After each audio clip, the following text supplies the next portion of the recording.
Well, good morning, everyone. I'm Kiel Klaphake, the executive producer here at the Arizona Broadway Theater, and I'd like to welcome you to our third installment of Coffee with Kiel.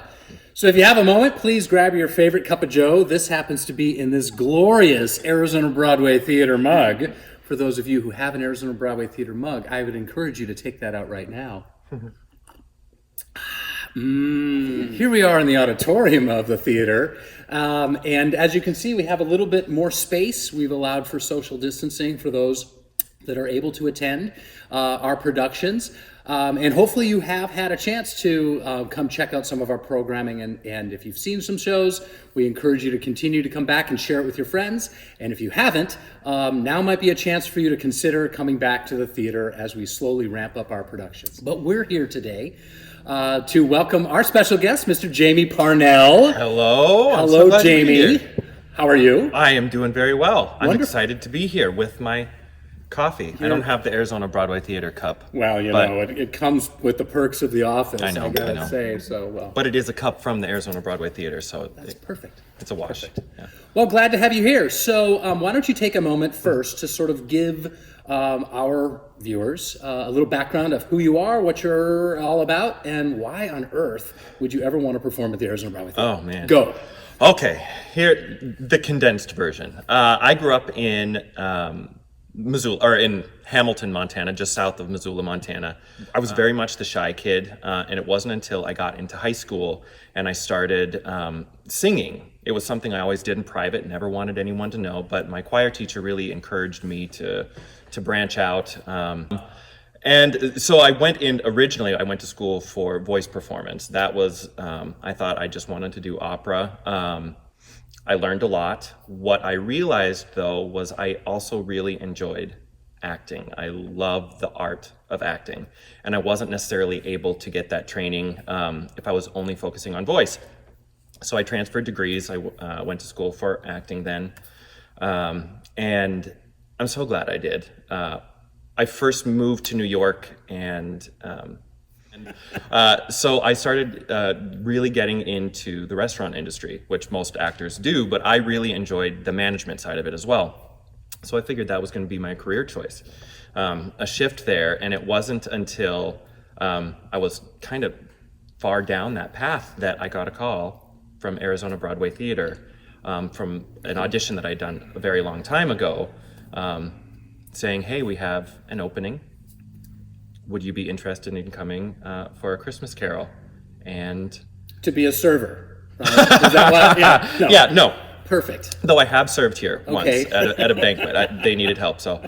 But I got the call, and it was in that moment when I thought I had given up on that dream, that, you know, you have that little spark that you don't even realize is there anymore, and you just need someone to fan the flames a little. And I was like, nope, I still need to be here. That's it. So I left, and I came here, and then the rest is kind of And history. so that was Christmas Carol, what, like 10 years ago? Yeah, It feels 2009. Like? 2009, so Yeah. 12 years ago. Yeah. Wow. And you're still hanging around. I That's am. great. You can't get rid of me. That's So the thing.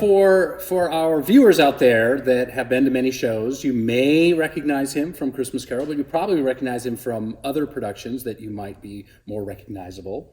Why don't you give sort of an overview of what the things that people might have seen you in? Sweet Charity with Liz Fallon. I did that. That was my first show back after hiatus. I was Vittorio Vidal in that. Camelot, I was Lancelot. Showboat, I was Gaylord Ravenel. Funny Girl, I was Nikki Arnstein. I've done a lot All of the big, awesome, macho, baritone, all those leading male macho things. ones. Yeah, Yeah, because you know, great. Yeah. pretty macho. But then you did Lacage, which was the last production you did here just before we closed. Right before. That's just such a wonderful show. I was so pleased to do that one. Well, we only have a few more minutes left, so talk a little bit about what is happening right now. So we're running Crazy for Gershwin. Yeah. You're in that. Yes. It was a great collaborative effort putting the whole show together. It was created here at the Arizona Broadway Theater with Curtis Overby, sort of taking the reins of designing and producing the show. Mm-hmm. And you're in it. So talk a little bit about that process. I mean, it was just a joy. Curtis, one of my greatest friends, and working with Liz, again, one of my greatest friends. Carolyn McPhee, love her to death, and they're just so fun to work with. Everyone has ideas. Everyone brings ideas to the table, and Curtis made it an environment where we were able to. He might say, you know what, I don't like that idea very much, but typically, if something worked, he would always, it's not his idea or no one's. It was very much a collaboration in some respects. So the pride of that ownership in coming up with those funny moments, or him just saying, okay, I know you know how to do this song. This is your song. You figure out what you want. Yeah, well, yeah. Don't ruin it. So it was wonderful to be able to flex those muscles as well. Well, and we don't get a chance to do that very much in musical theater because our show is pretty prescribed. We have to create the show exactly the way it was intended by the writers. Whereas this, we have to the writers on put stage it on and with go, us. Yeah. okay, that was terrible, and come up with a new number the next day, which happened for the show more than once, I think. So, well, that's it's, I mean, just being able to be back on the stage and having people in the audience, as you said before, it's that we miss that connection. And with virtual theater, while it can be a wonderful boon in lieu of having an audience, I think the thing that the audience doesn't realize, you are an integral part to what we do. You are the last character that comes in. You create just as much as we do. And you don't even know that. You just by being there, it creates something. So having them there again and getting that feedback is. Well, I know there were a lot of people that asked me with going to virtual programming. A lot of companies are doing various things, you know, in the virtual world. They're saying, "Well, what's happening with theater? Is it going to be dead?" And I said that it would never be dead, because that very true nature of what it is to do live theater, that exchange of energy in a space, which is exactly a challenge going on right now with the COVID problem, is that we need people confined in one location, elbow to elbow, having a shared experience, laughing together, and going through that can never be replaced by any sort of virtual environment. Virtual stuff or anything digital is fantastic, but it will never quite replace the live experience. As long as people are going to the Super Bowl and wanting to have those $4,000 tickets, there's probably hope in the theater world that people will still do that. There's so many people who don't. They think that theater isn't for them, or that they have a preconceived notion about it. And I know that there are a lot of very wonderful patrons who come back all the time and they love it and they know it's a part of their life. But there's an untapped portion of the population that just doesn't realize. Right. And I think if we can get the people who do come to just tell your friends, try it once. You would be shocked. It's something you cannot describe. It is just a completely immersive experience that can really help you figure out things in your own mind that you didn't even know were a question. It's transformative, and there's nothing else like it. Well, thank you, Jamie. I really appreciate you coming in. Thank you. I know it's early morning and you have shows at night, but I really do appreciate that.